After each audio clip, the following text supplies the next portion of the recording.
कर्मचारियों के लिए बड़ी खुशखबरी। क्या जनवरी से ही बरसेंगे पैसे? जानें हर बड़ा अपडेट 8th पे कमीशन के बारे में। नमस्कार, न्यूज 18 का डिजिटल प्लेटफॉर्म आप देख रहे हैं और मैं हूं रितु सिंह। 8वें वेतन आयोग में सबसे बड़ा खेल फिटमेंट फैक्टर का है। अगर सरकार इसे 1.92 या 2.15 के करीब रखती है तो सैलरी में जबरदस्त उछाल आ सकता है। नए साल 2026 की शुरुआत के साथ ही 1 करोड़ से ज्यादा केंद्रीय कर्मचारी और पेंशन भोगियों की धड़कनें बढ़ गई हैं। चर्चा हर तरफ है कि क्या 8वें वेतन आयोग की सौगात इसी जनवरी से मिलने लगेगी।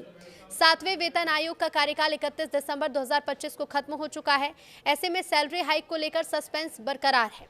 तो अगर आप उम्मीद कर रहे हैं कि जनवरी के पहले हफ्ते में आपके बैंक खाते में मोटी रकम क्रेडिट होगी तो थोड़ा सा ठहर जाइए। एक्सपर्ट्स के मुताबिक भले ही 8वां वेतन आयोग 1 जनवरी 2026 से प्रभावी माना जा रहा है, लेकिन सैलरी बढ़ने में अभी समय लगेगा।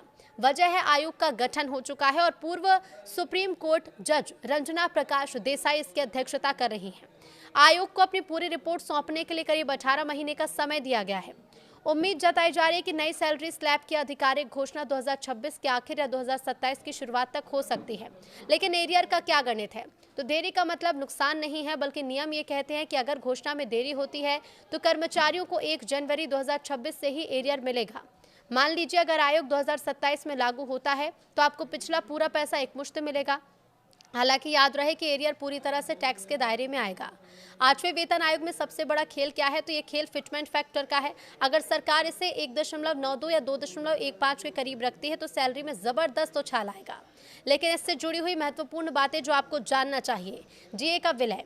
तो देखिए, रिपोर्ट्स हैं कि 2026 तक महंगाई भत्ता 70% तक पहुंच सकता है, जिसे बेसिक सैलरी में मर्ज किया जा सकता है। एक्सपर्ट्स मानते हैं कि निचले स्तर के कर्मचारियों की सैलरी में प्रतिशत के लिहाज से बड़ा बदलाव देखने को मिल सकता है।